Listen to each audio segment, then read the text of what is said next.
What's up guys, I'm Dean and welcome back to my YouTube channel. Phase 4 of the MCU is over. It started with WandaVision and it ended with the Guardians of the Galaxy Holiday Special. And as I like to do with pretty much anything I possibly can, I'm here to rank all 17 projects in Phase 4, from my least favourite to my favourite, and I'll just go through them one by one and give you my brief thoughts on them as I rank them. So, let's start from the very end, the worst project of them all. In 17th place, we have What If, the only animated feature on this list, because it's the only animated feature that Marvel Studios have released so far.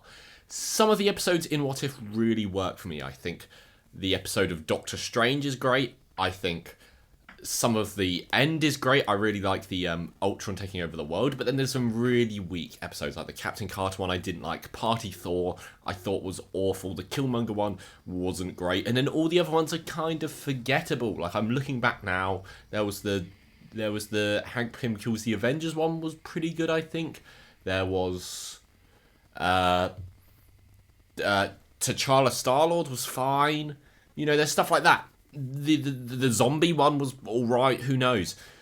They had good ideas and they had good concepts, and the voice acting I think was pretty much stellar throughout. I've got no complaints about that, but beyond that, it was kind of just lackluster and kind of just weak, so I can't really give it any higher on this list because so many episodes didn't particularly work. The finale worked, and that's about all I can say about it, unfortunately. I'm looking forward to season 2 because as a concept, I think the show is really good, and I think the show is worth it for those few really good episodes, because I didn't hate this despite it being in last place. So I'm looking forward to season 2, but it's got to be in last place.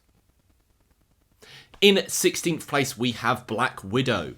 This film would have been really good if it came out in 2014, but it didn't. It came out far too late, and it took place in a time period there was no reason focusing on in the MCU, and like, there was interesting things you could have done with a Black Widow movie which they didn't really explore. Like, I would have liked to see more of her origin.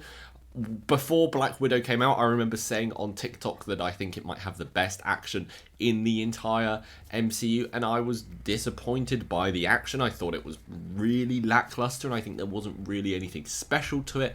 I think the ending of just a big, falling through the sky in a big CGI mess didn't really work at all for me. That didn't stick the landing one bit. I'm complaining a lot there. It had good parts. I thought Dreykov as a villain was pretty good. I think Red Guardian? Yes, Red Guardian and Yelena were the highlights of the film for me. I think they were really solid characters, and I liked seeing their part in the film. I think both of them worked. David Harbour and Florence Pugh are both amazing, and I'm looking forward to seeing both of them in Thunderbolts. But Scarlett Johansson, there wasn't much there which really stuck with me. Taskmaster was fine. I don't hate Taskmaster as much as a lot of people do, but like, there was some dodgy CGI. The plot wasn't super interesting. It took place in a time period no one cares about, and it came out way too late. It should have come out much earlier on, and the action was just a bit lackluster, so it's in 16th place.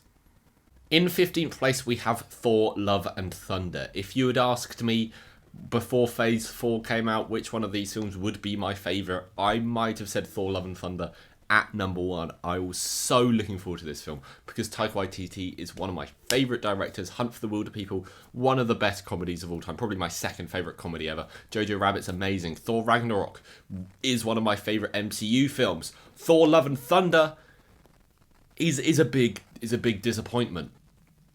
I think Taika Waititi needs some limitations. This is a controversial opinion, perhaps, but what the MCU kind of lacks at the moment is more control over the directors, which I get is stupid because, at DC and at Star Wars, you get the complaint that the studio is too meddling and they meddle with the director's stuff too much. And I think for those studios, that's a valid complaint. But when you look at stuff at Thor, Love and Thunder, and when you see the things Taika Waititi was allowed to do, and he was allowed just to go balls to the walls, you're kind of like, yeah, maybe someone should have been there and putting limits on what he could do and guiding him in the right direction like they would have done with Thor Ragnarok. I think that's kind of the issue with that film. I remember before the film came out, Taika Waititi had a quote saying something like, yeah, I was allowed to do whatever I wanted with this film.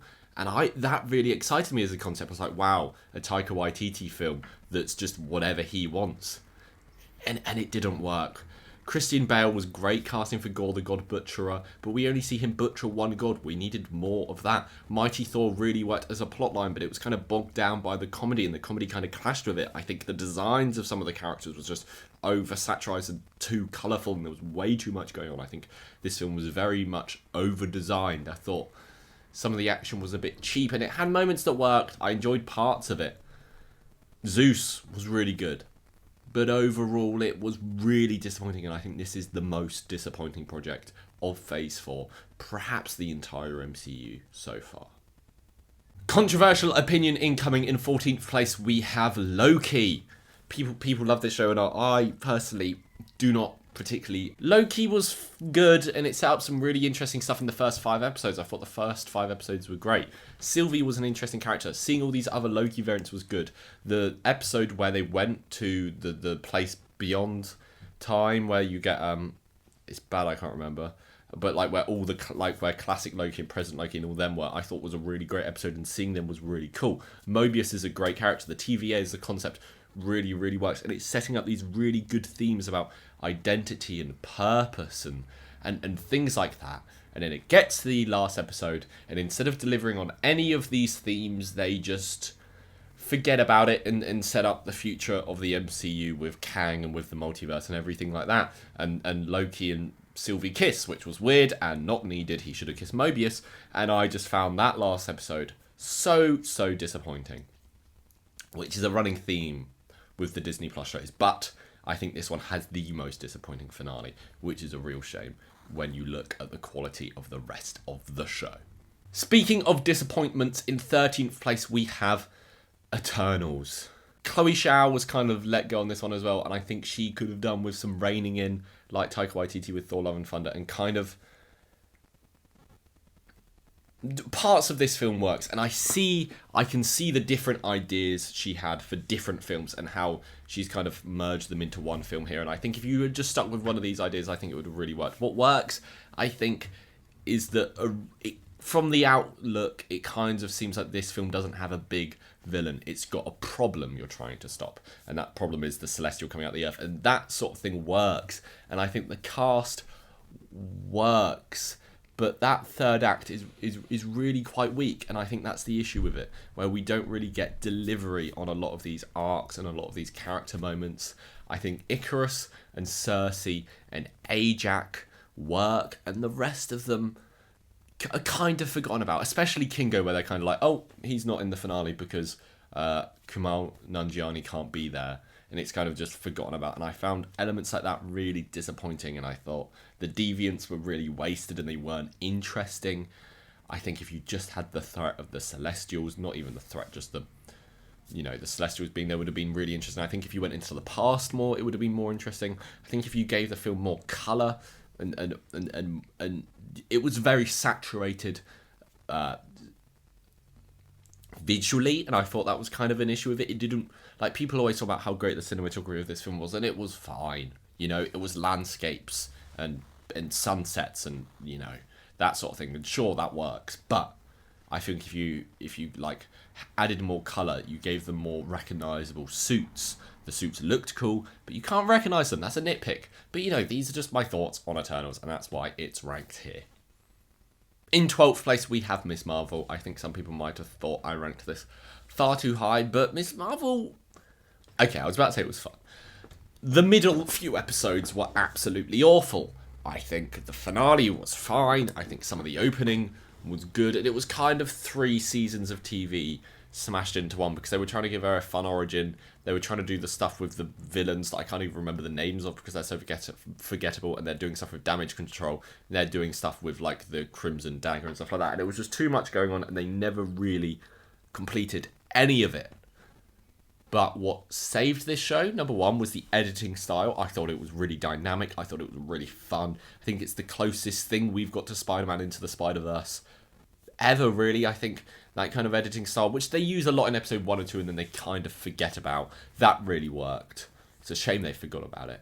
And then the big standout for me was Iman Vellani. I thought she was incredible and probably the best new star they've introduced to Phase 4. I think her as Kamala Khan was perfect casting. I can't imagine, like, she just fully embodies the character in a way that I think no one else could have, and I thought that was a real standout, because even in the really boring episodes, that character was a lot of fun. So for that reason, I'm looking forward to the full future of this character. I thought the family dynamic was really fun as well. I thought that worked. Just the villains and the pacing and the plot were weak. In 11th place is Hawkeye. Speaking of great lead protagonists, Kate Bishop, Hayley Steinfeld is really, really solid here in a very similar way to Aman Vellani. But I just think this show has a more narrative cohesion than Miss Marvel does, and that's why it's ranked above Miss Marvel. I thought giving Clint Barton more personality and more backstory really, really worked. I liked the Christmas vibes. Echo was fine. I thought there was some really, really great action in Hawkeye. I think that car chase with the bows and arrows was one of the best action scenes we've seen in all of Phase 4. I thought that was a definite highlight for me. I thought the return of Kingpin worked fine. Just it kind of failed in the same way a lot of these TV shows fail, where Marvel, especially to begin with, feel like they didn't know how to make a TV show and they just made a 6-hour long movie, and pacing wise and structurally it's not perfect, and it feels a bit drawn out, and there's some dips in it. But overall, Hawkeye was a lot of fun. I'd love to see another season of this if that's a possibility, and I'm looking forward to seeing these characters in the future. Entering the top 10, we have Doctor Strange in the Multiverse of Madness. This was another film I was really looking forward to. Exploring the multiverse, especially after seeing Everything Everywhere All at Once, and also Sam Raimi directing. And one of those two things delivered. Sam Raimi was really good. I want to say the editing style and like the cheesiness and the campness around how this film was edited and directed, I think was excellent. The exploration of the multiverse was dull. They went to, 3 parallel universes, apart from when they fell through all of them, and the exploration wasn't... the worlds they went to weren't really interesting at all, and that was a big letdown. And I think Wanda's character kind of did a 180 personality-wise compared to what she was like at the end of WandaVision, which would have worked if they gave a bit of setup to that, or like a bit of, this is how that happened. But they didn't. It just happened, and Wanda was a good villain. She was threatening, and she was kind of likable, when her killing the Illuminati was a great scene, but it kind of felt out of nowhere for me. And yeah, apart from that, the film was fine. There was some good action. I enjoyed the cast. I enjoyed seeing the Illuminati, and I think that was the best way of doing fan service, where they went, hey, all here are all your cameos in one scene, and in the next scene we kill them all, and you don't have to worry about cameos ever again. We did it. I think that really, really worked. But just the plot and the way it was delivered to us was disappointing, when I was expecting something larger and weirder and more fun. The film's called Multiverse of Madness, and we just got the multiverse of the mundane. In 9th place, we got The Falcon and the Winter Soldier. This might be controversial for some people, but I really, really loved this show. There was a disappointing finale, like there is with all these shows, and I think it kind of had the 6-hour-long movie feel to it, which is never great. But I think what they did with Sam Wilson's Captain America was really interesting. I think his growth as a character was great. Anthony Mackie did a great job. I think Sebastian Stan had some awesome moments of acting. I think he had some really, really solid performances, and Wyatt Russell was a lot of fun as well. I have issues with his version of Captain America, or US Agent, whichever you want to call him. In the final episode, I thought they were trying to redeem him when he shouldn't have been redeemed, and he didn't need to be redeemed. So I wasn't a massive fan of his portrayal in the last episode, but apart from that, he was a great part. Carly Morgenthau as a villain was disappointing. I really like the actress. Her name escapes me at the moment, but I think she's a really good actress, and I think the idea of this villain really, really worked. But they kind of did the MCU thing, where at the very end they just go mad for no reason and want to kill everyone, and that didn't work for me. In 8th place, we have Moon Knight. This show was a lot of fun, and it kind of worked in an episodic nature. Like, I think structurally and pacing wise, this was fine. It still had its weak moments, and it was still kind of, Marvel doesn't know how to structure a TV show properly, which is like my main issue with all of Phase 4, if you can't tell. But Oscar Isaac was brilliant. The character of Stephen Grant or Mark Spector, I think, were really, really solid, and I think his performance really delivered us and really convinced me on these characters, which was great, which is what I want to see.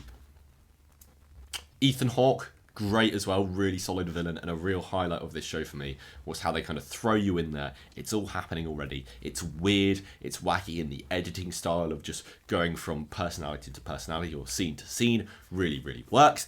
And then near the end, when he dies and goes to the afterlife, and there's another version of him there, there's a giant hippo there, and they're in this white room, I thought that was really, really, really good. I just enjoyed the weirdness of it all. I just love it when it gets wacky like that, because that was wackiness well delivered. Because you're like, what on earth is going on? This doesn't make any sense, but I love it, and that was excellent. In 7th place, we have Black Panther: Wakanda Forever. Where to start with this film? As a tribute to Chadwick Boseman, I thought it was phenomenal. This film brought me to tears on more than one occasion, and I think the way they addressed his death, both in the story and in kind of the meta-ness around it, I think was perfect, and I think that was what really worried me about the film, and they kind of delivered on it. And then, you know, stepping aside from the tragedy for a moment, what did work was the fact that although you're really missing that awesome star power Chadwick Boseman had, he really had a screen presence which just captured you. What really worked when you step aside from that is that we got a lot more focus on the supporting cast here, and I think the supporting cast really did well. I think Okoye was really interesting here. I think Shuri really worked, and the highlight was Angela Bassett as Queen Ramonda. She had some amazing moments. She had some phenomenal scenes, and her performance was perhaps the best in Phase 4 overall, and maybe that's just because it was really out of nowhere for me. It just gives me chills every time I watch one of her scenes. Namor is also an excellent villain. I think he does really, really well. I think he's sympathetic, and he's threatening, and he's a bit of an arsehole, which is exactly what you want from Namor. Or Namor.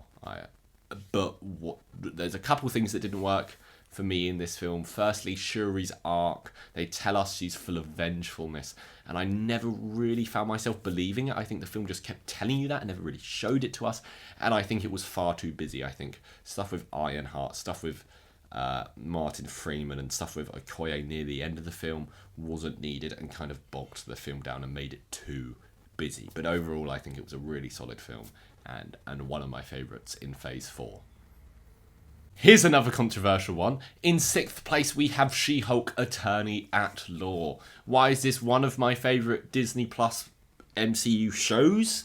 Because this feels like a TV show. This was episodic. There was an episode of something that happened, then it moved on. And there's nothing wrong with serialized television.